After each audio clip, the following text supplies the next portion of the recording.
Hello mga kaamats, magandang gabi. So mabilis ang story time muna tayo. No? So kung nagtataka kayo bakit ganito yung outfit ko, kasi kakagaling ko lang sa event. Sobrang init, kaya habang nagdadrive ako, tanggal na ng mga everything. So gusto ko lang i-flex, alam nyo ba? Last week kasi nagpunta kami sa Save More sa SM. Tapos nabili kami doon. And then may nakita akong tsinelas.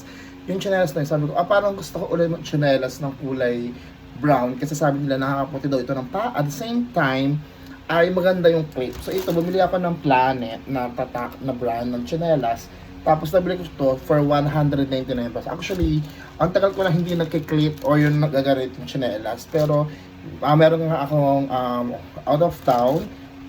Kaya sabi ko, sige try ko nga mag-chinelas. So, di ko pa siya nagagamit actually. Nakatago pa siya kasi nga laging may pasok. Di pa naman ako nagsuswimming and everything. So, nakaganto lang siya. Tapos kanina, napadaan ulit ako dito sa Hanson, sa Lucena. Yung Hanson kasi, bilihan siya ng mga sapatos, chinelas.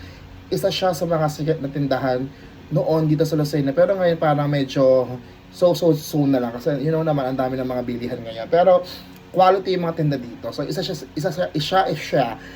ito sa mga pioneer na mga tindahan ng tsinelas dito sa Lucena.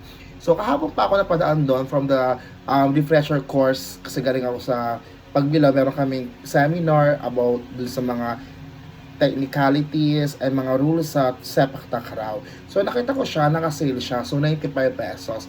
Sabi ko sa sarili ko, ang ganda naman itong tsinelas na ito. Kasi ganun talaga yung mga bet ko ngayon. As talentahin, ganun yung mga trip ko ngayon tsinelas. Pero naghihinayang ako kasi nga bumili nga ako nito ng Planet na medyo kami yung kamahalan. Kasi talagang tsinelas ko, 100 pesos na yung pinakamahal. Pero sige, try ko to 199 para maiba naman. Pero talaga sabi ko kanina umaga, bago ako umuwi ulit from the seminar, pag nadaanan ko siya, ibig sabihin para sa akin yun. So andun pa yun, dalawang item na lang kasi siya at isa na lang yun nandun. So ito yun sa Anso, nabili ng tsinelas. So ito yung mga kaamos ko, tingnan nyo naman, napakaganda.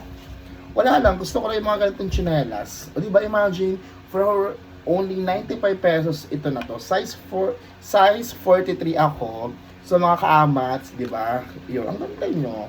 So wala lang, trip ko lang. So sabi ko na lang sa sarili ko, inano ko na lang. Marami naman akong na-achieve this week, na marami naman akong nagawa. At of course, marami naman akong mga racket. So deserve siguro ko ng ganitong tsinelas. So yun lang mga kaamats. So what I would like to impart to everyone is that huwag natin tipirin yung ating mga sarili, lalo na kung meron tayong achieve, small or malaki man niya, as long as we did our part, we did our job, at we need to celebrate it, di ba? Gift na natin sa ating sarili. I-pamper natin yung ating sarili kaysa ibang tao i-pamper natin. Tapos hindi naman tayo pinapahalaga. Tapos ibang effort natin nasasayang. So yun lang. Kaya from tsinelas 1, bumili ako ng tsinelas 2. So yun lang. Bye-bye!